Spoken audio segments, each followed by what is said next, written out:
معصومه انا زعلان عليها. ليش؟ اي انا عاد الدكتوره معصومه عندي خط احمر. احبها دكتوره.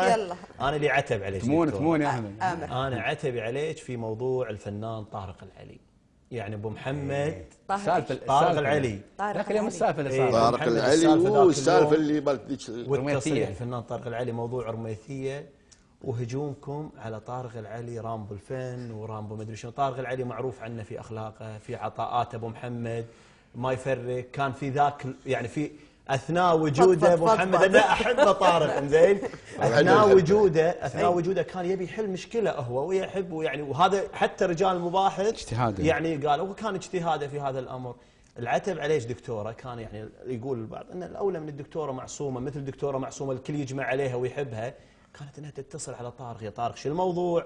انا سمعت كذا كذا كذا، فتصريحك زعلنا منك وانا واحد من الناس، ويعني والعتب على قدر المحبه يا دكتور. الله يحفظك. الله يحفظك. ردك شو اللي صار؟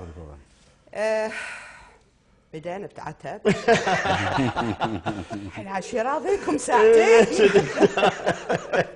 تنفض شوي. المهم عتبكم على العين وعلى الراس، واعتقد ان الموضوع تسوى مع الاخ طارق العلي، لان فعلا انا لما يعني الخبر والتفاصيل اللي فيه اكيد يعني كوحده مهتمه في قضايا الشأن العام فبالفعل انا يعني أطلقت ذاك التصريح، لكن بمجرد أن ياتني المعلومة من شهود عيان أملك الشجاعة وملكتها والحمد لله، وقلت أنا المعلومة اللي وصلتني مغايرة لما تم عرضه، وبالتالي يظل الفنان طارق العلي كبير ونحييك كلنا. نعم. ومعانا اتصال من الفنان طارق العلي. إنا لله. يعني انت مزهبه. والله دقيت عليه يعني قاعد اسولف، كان يقول لي انت معك الدكتوره معصومه، معي الدكتوره معصومه، كان يقول لي ابرك الساعات اشتغل وياها. هلا ابو محمد، حياك الله الفنان طارق العلي. مساكم الله ابو خير. هلا ابو حمود، حياك الله. هلا والله، قواكم الله. اول شيء تحيه لبرنامجكم الجميل اللوبي. الله يسلمك. والعاده الاعضاء مجلس الامه يستجوبون، اليوم بيستجوبونها الظاهر. اليوم استجوابك دكتور. الحقيقه دكتوره معصومه من الشخصيات، ان كانت اكاديميه لها محل تقدير، وإن كانت على مستوى نائبات أيضا لها تقدير واحترام، وإن كانت على مستواها الشخصي أيضا لها تقدير واحترام الأكبر أيضا. شخصية يمكن هي مو بدائرتي، ولكن هي تمثلنا كلنا، مثل ما العضو النائب الجهراوي يمثل رميثية ويمثل، فأيضا أخت دكتورة أستاذتنا دكتورة معصومة من الشخصيات الرائعة، ونتابع لقاءاتها صراحة محبينها. نعم. وكان عتبي والله أنا يمكن اعتبت عليها أكثر من صفاء الهاشم، يعني لأنها أيضا هي دكتورة تدرس أجيال، ودكتورة أيضا لها محبينها، ولا قلة في صفاء، ولكن يمكن كم مستوى الأكاديمي والأمور هذه هي طبعا يعني 10/10 دكتورة معصومة. فالموضوع كان يعني يمكن هي من الشخصيات اللي دائما يعني الحين انا برشح نفسي في الدائره الاولى على فكره، شكلي بنات.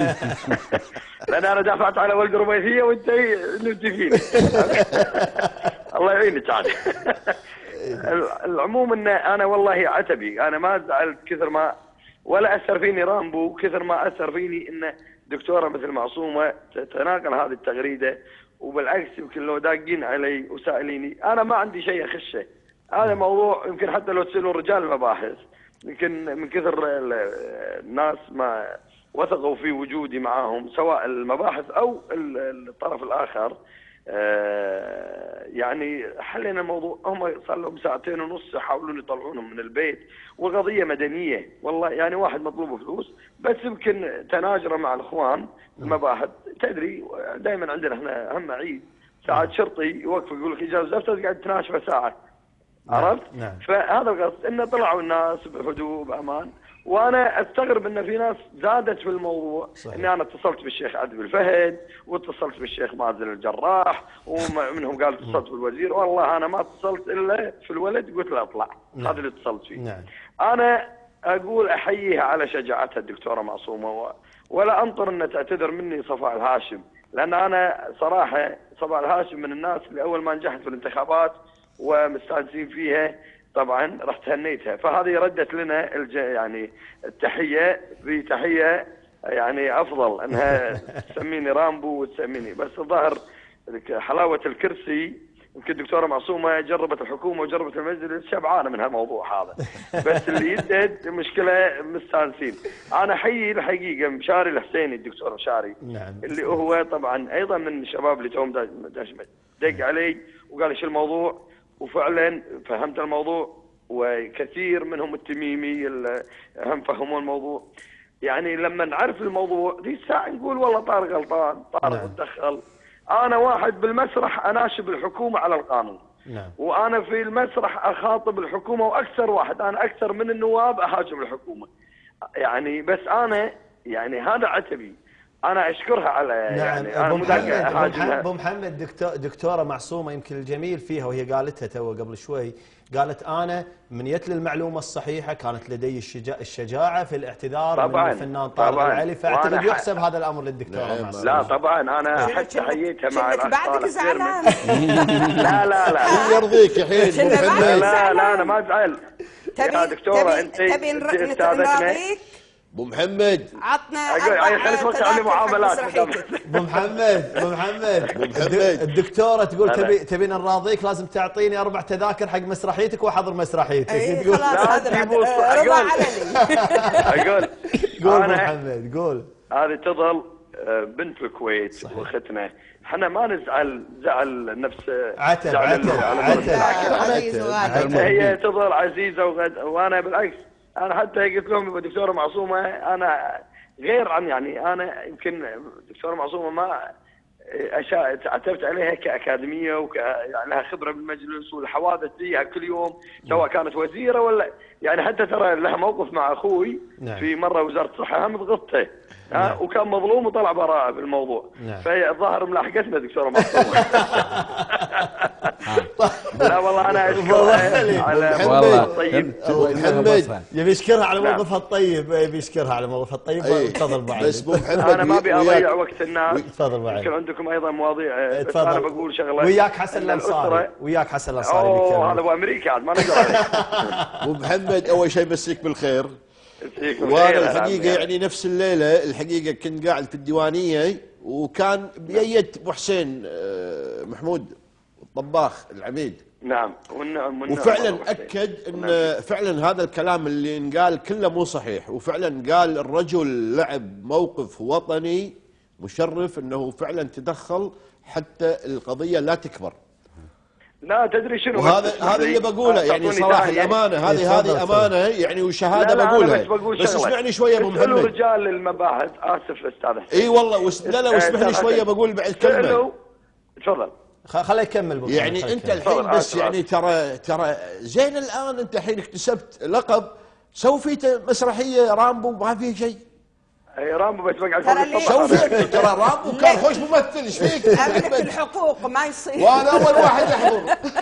لا شوف انا يشرفني لقب ممثل الكويت والمواطن الصالح اللي سمو الامير يحب يسمعه، وانا لما اشوف اقول له معك المواطن الصالح والكويت. حبيبي والله انا ما امثل رامبو واحد يطقطق بالعالم، انا ما طقطق، انا ادور العدل وادور القانون. صحيح. وبعدين في شغله مهمه جدا يمكن تدخلي ذيك الليله مو عشان رفيجي عيسى او رفيجي فلان ولا هذا كلهم عيالنا، لكن انا دائما رميت بالجهره وهالكويت ورميثيه تعتبر منطقتي.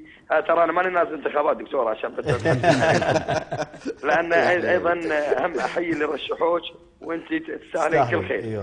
الحقيقه انا ما احب فريج وبالليل يدشون في دوريات ولويه، وحتى يمكن سالفه الكلبشات اللي قال طارق ما يكلبشون، انا استاذنت رجال المباحث قلت لهم الله يخليكم اذا في مجال هل نقدر ما نكلبشهم؟ قالوا ما في مشكله. قلت عشان لا احد يصور، تدري الحين زمن التلفون مو حلوه وبشكل ودي وبشكل ودي هذا اللي عرفته عن الامانه يعني وبشكل ودي.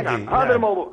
انا بس اختم كلامي قبل لا تختم ابو محمد، يعني انا ودي اقول يعني شهاده فيك انت وايضا باخوي عيسى العلوي. يعني عيسى العلوي ابو عبد الله من الشباب اللي نعتز فيهم ونفتخر فيهم، اصحاب اخلاق عاليه وللامانه. وانت ابو محمد ما يحتاج نتكلم عنك، اعتقد كل اهل الكويت يعرفونك، وانت تعتبر فنان بالكويت. اللي ضيق خلقي تفضل. ان تشهر في عائله يعني اعتقدوا انه كانه كبسه مخدرات بين الشرعين. لا امر بسيط، يعني قطعه صناعه وبيت ايش دعوه، وشهروا بعيسى العلوي وشهروا بالريال، والريال مشكله عائليه بينهم يعني. صحيح. شيء مدني. نعم. فهذا اللي انا زعلني، انا ترى ما يمسني الموضوع باي شيء، لكن اللي يمسها الكويت وعيال الكويت سواء حضر بدو شيعة سنة، وهذا هالاربع الاتجاهات انا ولدهم. احنا عيال الكويت اليوم افيق شيء، اليوم يمكن الامور يعني نختلف بالراي، لكن ما نتشمت بحد. صحيح. فاهمني؟ صحيح. اليوم يعني يمكن الاخ مسلم براك اصدر له حكم، لكن انا ارفض احد يتشمت يقول ايه لا، كلهم عيال الكويت. نعم. صحيح كلام. انا ما احب هالقضيه، لكن نقول عسى الله يهدي الامور وعسى الله يحفظ الكويت. واخونا الشيخ صباح ما نرضى عليه وما نرضى عيال الكويت يصير فيهم.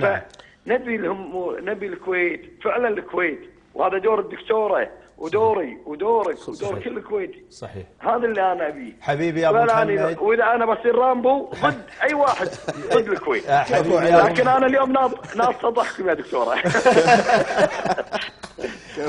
حبيبي يا ابو محمد، مشكور يا ابو محمد، تحياتنا لك ويعطيك الف عافيه على هذه المداخله، وتبقى الدكتوره معصومه دائما كبيره في اخلاقها وفي عطائها وفي غيرها.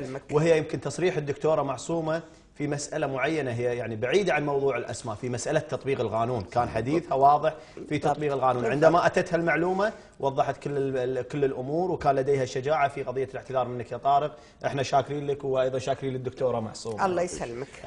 خلونا نروح